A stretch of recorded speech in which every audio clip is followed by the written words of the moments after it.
Bienvenidos a este video de biología. Lo que les voy a tratar de explicar es cuál es la necesidad de clasificar y para qué es necesario clasificar en ciencias biológicas. ¿Sí? En primera instancia, clasificar consiste básicamente en ordenar u organizar algo. ¿Sí? En este caso, en ciencias biológicas, ese ordenamiento y esa organización es de los seres vivos. ¿Sí? Muy bien.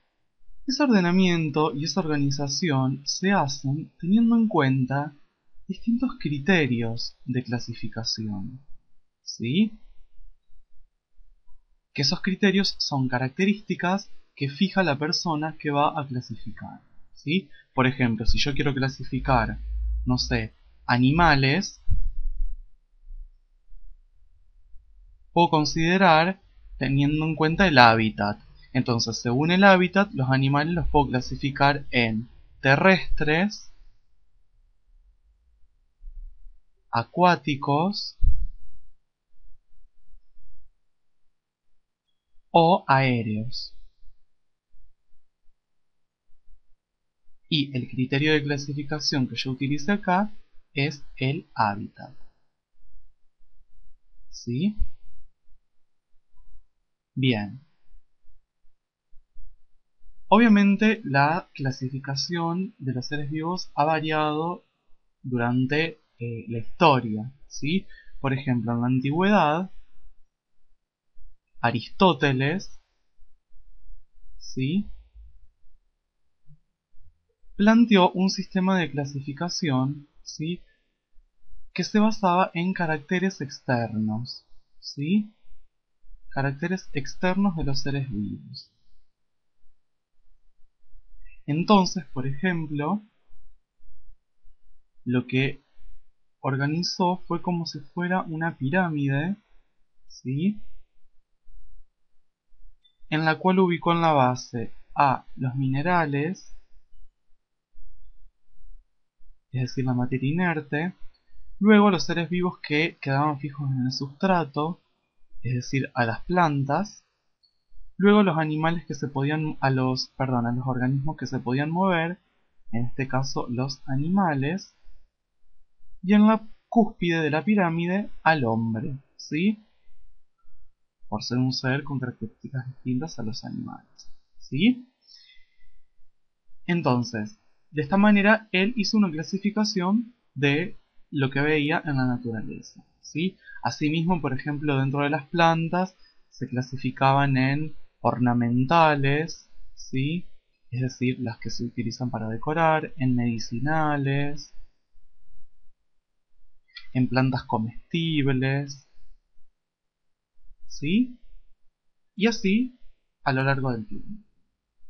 Pero a medida que el tiempo avanzaba y la tecnología se hacía mucho más, más rica, digamos, más evolucionada, comenzaron a poder hacerse análisis más del tipo microscópico, ¿sí?, ya dejar de utilizar caracteres externos o macroscópicos, sino tratar de utilizar caracteres microscópicos hasta caracteres moleculares también en la actualidad, ¿sí?, que son los que tienen más pesos. Es decir, que lo que se busca cuando uno quiere clasificar son lo que se conocen como relaciones filogenéticas. ¿Qué son las relaciones filogenéticas? Son las relaciones de parentesco que se dan entre los distintos grupos de especies, ¿sí? Por ejemplo, el parentesco que hay entre las plantas, el parentesco que hay entre los animales, ¿sí? Y estas relaciones de parentesco, ¿sí?, se basan en la existencia de un ancestro común. Es decir, de un ser vivo que pudo ser el que originó al resto, digamos, de todo ese grupo de seres vivos. ¿Sí? Bien. Luego, en el tiempo, se fueron creando las categorías, ¿sí?, que uno conoce como reinos, ¿sí?, los famosos reinos. Entonces los reinos básicos que primero estaban creados fueron el animal, el vegetal y el mineral. ¿Sí? ¿Qué pasó con el reino mineral?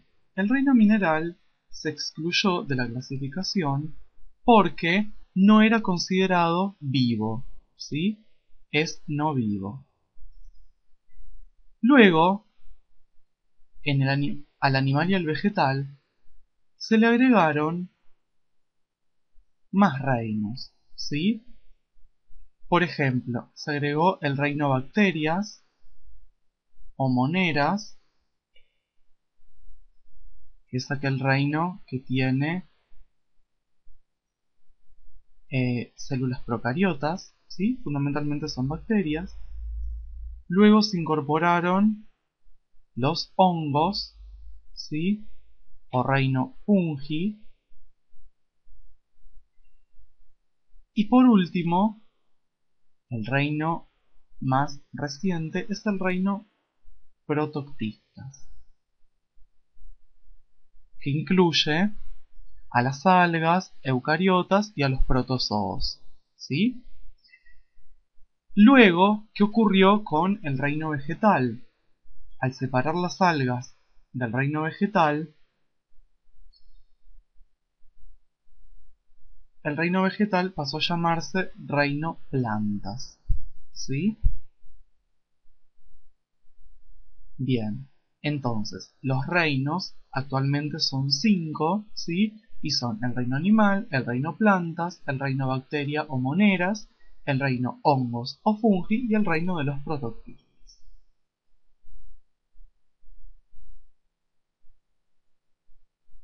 También lo que se trató de establecer son categorías taxonómicas, ¿sí?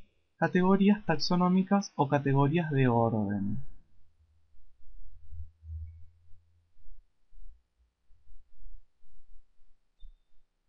Imaginen que cada una de estas categorías taxonómicas es como si fuera un escalón en una escalera, ¿sí? La categoría más grande o la más alta es el reino. Luego continúa la división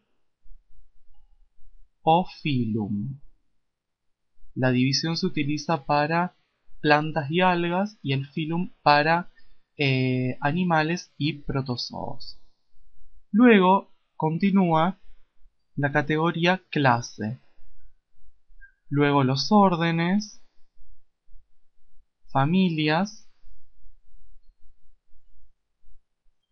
géneros y por último, la más pequeña, la especie. Es decir, que un conjunto de especies me forma un género, un conjunto de géneros me forma una familia, y así sucesivamente vamos obteniendo las distintas categorías taxonómicas. ¿Sí? Algo muy importante que quisiera expresar en relación a la especie, ¿sí? Es un sistema de clasificación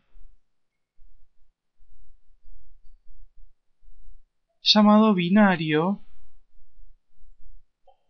o binomial,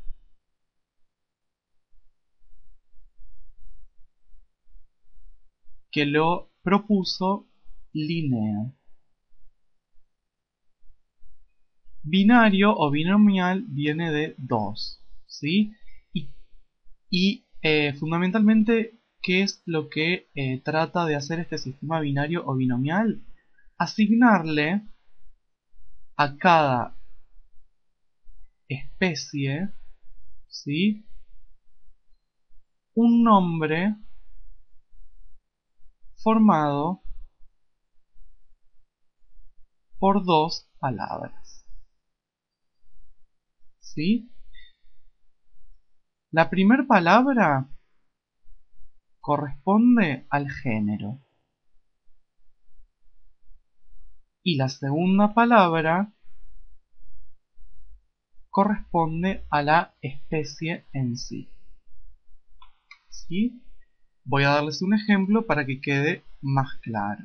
¿Sí? Por ejemplo, El nombre científico de la manzana es Malus silvestris. ¿Sí? Malus correspondería, es la primera palabra y correspondería al género. ¿Sí? Silvestris correspondería a la especie. ¿Sí? Pero la especie, ¿sí?, está constituida por los dos nombres, la del género y la de la especie. ¿Sí? Una cosa que quiero aclararles, y esto hay que tenerlo muy en cuenta, es que siempre el nombre del género va con mayúscula y el de la especie va con minúscula. ¿Sí?